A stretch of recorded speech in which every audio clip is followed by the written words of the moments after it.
Distinguished colleagues, let me begin by thanking the Globethics executive team for the invitation to be part of this online international conference. Today I'll speak about higher education and learning for the future, leaving no one behind. But first, a word about the Commonwealth of Learning. As you know, COL is an intergovernmental organization established by Commonwealth heads of government. With our headquarters in Canada, we work in 54 member states, which cover all regions of the globe. Our mission is to help member states and institutions to use distance learning and technologies for expanding access to education and training. In this presentation, I will look at the impact of COVID-19 on higher education. I will then focus on the emerging landscape of higher education and some of the international interventions that helped teachers and students find creative solutions to the challenges at this time. This will lead to a reflection on the futures of learning and how we can build on the momentum generated to take the road ahead to a better post-COVID world. As we know, COVID-19 has caused the biggest disruption in education in human history, where over 95% of all students worldwide were impacted. The closure of campuses affected more than 220 million higher education students globally. Most institutions had to pivot to emergency remote teaching. Many did not have adequate technology infrastructure. The mobility of international students plummeted, with countries losing large revenues from student fees. Budget cuts were imposed by governments, and research reliant on practical work and external collaborations suffered the most. Data from OECD countries indicates that only 60% of teachers had some training in ICTs, and yet teachers rose to the occasion. A survey conducted in Europe found that most teachers live-streamed lectures synchronously.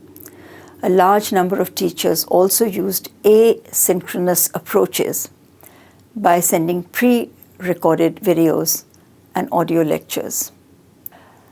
A study in the US and Canada revealed that over 50% of teachers required help with supporting remote students, needed access to digital materials, and wanted assistance with technology. The situation was not much different in developing countries. Students too suffered in various ways, and half of them felt that their performance had declined. Many faced challenges relating to technology tools and connectivity. Most felt an impact on their psychological well-being. Technology was often a barrier. In a survey conducted at Stanford University, 16% of the undergraduate students reported not having access to the internet for half the time, and 60% of students from low-income homes did not have a private space for study. The vulnerable are most impacted in crisis situations, and existing inequalities were further exacerbated. The pandemic has deepened the learning crisis, as a study in the Netherlands shows that there was a learning loss of about 3 percentile points, with higher losses among students from less educated homes. However, one silver lining was the global acceptance of distance and online learning. It would have taken years of advocacy to achieve the overnight transition to remote learning that we saw this time. And a recent study in the UK found that the majority of higher education students rated the quality of online learning as excellent. During this pandemic, we have seen a wide range of developments in higher education and lifelong learning. One has been the phenomenal increase in MOOC enrollments, not just of global brands such as Coursera and FutureLearn, but also universities which had hesitated to offer online courses came forward to offer MOOCs, especially for professional development. The COL Coursera Workforce Recovery Initiative skilled and reskilled over 150,000 Commonwealth citizens in the last 18 months. The pandemic has also seen the second coming of video learning, where teachers made significant contributions, often reaching their students through their mobile devices. COL's video on demand service brought quality content to low bandwidth contexts in the Pacific. Formal assessments and proctoring systems suffered major setbacks during the pandemic, where institutions adopted innovative approaches to build flexible models and make assessments more authentic. For example, the University of South Africa developed app-based assessments.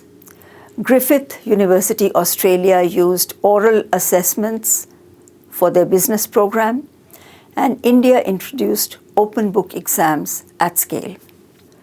Open educational resources were in high demand as teachers looked for quality digital content. A study conducted by the OER Foundation and the Commonwealth of Learning in May last year found that over 75% of the respondents expressed high demand for OER-based online courses.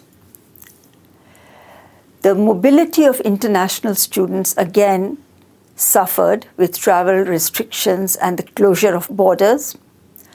This led to new partnerships and the increased importance of hybrid models and branch campuses, providing an opportunity for students to experience internationalization at home. Several institutions, particularly in Europe, came up with innovative solutions to help students, such as deferred payment of fees, and also provided financial support for at-risk students. The recent EDUCAUSE Horizon report sums up 6 new trends in higher education: the widening of the digital divide, increased use of hybrid learning, demand for new skills, a focus on sustainable development, and a decrease in funding. Respondents were also asked to pick the top technology trends and practices. The results weren't surprising, with artificial intelligence topping the list, followed by blended course models, learning analytics, and micro-credentials. OER and quality online learning were also considered very important. What implications do these technologies and approaches have for the future of learning? Now, futurist Wendell Bell identifies 3 types of futures: the preferable futures, probable futures, and possible futures. Let us consider each of these. First, the preferable future is one that points to a more desirable state. Sustainable Development Goal 4, which aspires to ensure equitable access to quality education and lifelong learning for all by 2030, is the global community's preferable future. But 6 years down the line from 2015, how close are we to this future? Trends indicate that even the slow progress achieved is likely to be further set back because of the pandemic. SDG 4 aspires to leave no one behind. 15% of the world's population suffers from some form of disability, yet only a fraction have access to education at any level. Similarly, gender parity in education continues to elude us. The learning crisis is assuming massive proportions. The preferable future, which must be based on equity, inclusion, quality, and lifelong learning for all, can only be achieved through alternative and innovative approaches as well. Second, the probable future is what is more likely to happen based on current trends. Now, developments in technology will continue to drive changes to the ways in which we teach and learn, and technology adoption has been further accelerated due to the pandemic. Artificial intelligence is being mainstreamed in education. Intelligent tutoring systems use AI techniques to simulate one-to-one human tutoring, provide timely feedback, all without the presence of a human teacher. Machine learning helps to analyze and summarize the discussions in online courses so that a human tutor can guide the students towards fruitful collaborations. Are there opportunities for reaching persons with disabilities here? A popular example of AI in education is a virtual teaching assistant that can offer personalized assistance to all kinds of learners. Assessment has been another great challenge during the pandemic. AI-based assessments can constantly provide feedback to learners, teachers, and parents about how the students learn, the support they need, and the progress they are making. In South Africa, mobile-based assessments were used to reach those in the most remote shanties. The crisis is generating creative ways of assessment and evaluation. The third is the possible future, something visionary that may or may not happen. The climate crisis is one of the defining issues of our times, especially for small island states which are disproportionately affected by climate disasters. Over the past 40 years, the number of climate-related disasters globally has tripled, a trend that is expected to continue. Now look at Canada. We have had heat waves, now we have floods. So how do we deal with this? The education sector, from primary to tertiary, contributes to both direct and indirect emissions, with an impact on environmental degradation and associated economic costs. If we look strictly at contributions to emissions, the achievement of SDG 4, which is a good thing, but under the current paradigm, it could also potentially worsen the climate crisis. The SUSTEACH project, supported by the Open University UK, compared the carbon emissions of ICT enhanced and face-to-face courses and found that distance teaching models had significantly lower environmental impacts.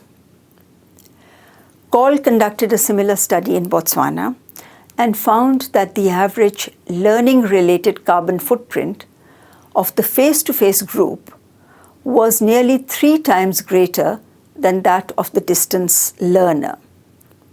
So can distance learning be an effective mitigation strategy? In conclusion, let us look at some of our own policies and practices and what is the road ahead. First, what kind of graduates are we developing? Are we producing lifelong learners who are employable in the changing job market? Do they have a positive mindset for working with others?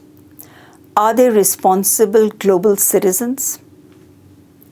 Second, do we have an ethical institutional culture? Institutional culture will depend on leadership and the extent to which we can motivate and inspire our staff and students to inculcate values and to deliver results. Institutional leaders must encourage a spirit of inquiry and a culture of research. How can this be done? Third, are we developing innovators? In their book, The Innovator's DNA, Dyer et al. Identify innovation skills that you don't have to be born with, that can be learned. And these are simply questioning, observing, networking, and experimenting. How can we ensure that these skills are acquired and reinforced within an ethical framework in our institutions? The university management must develop enabling policies for mainstreaming distance and blended approaches, while also investing in technology infrastructure and quality assurance. The quality of an institution was always measured by the inputs, processes, and outputs, with student pass rates at the center. But with rising youth unemployment, the employability of graduates will become a key indicator of quality. Management must also develop policies that specifically ensure that no one is left behind. Universities need to rethink the curriculum to make it more integrated with the world of work within the context of our changing climate. Harnessing the potential of OER can be one way forward. More flexible and blended approaches can be implemented to address the needs of different constituencies. And creative ways of assessment and credentialing will be key. And of course, research will provide the evidence of the efficiency and effectiveness of these approaches. Both teachers and students will need support for making the transition to the new normal. Institutions will need to pay more attention to the well-being of their staff and students through expert counseling and guidance. Let me close by referring to UNESCO's recent report on reimagining our futures together, which stresses the need for collaboration, the important role of teachers, and the relevance of the principles of equity and inclusion. Pedagogy must move from emphasizing individual achievement to accomplishment that benefits society. The curricula must be interdisciplinary and integrate ecological and intercultural dimensions. Teaching must become a collaborative endeavor. Schools must be reimagined as safe spaces. And if we want to make a difference, we need to expand educational opportunities everywhere and for everyone. This is a valuable blueprint for higher education for the future. On that note, let me thank you for your kind attention.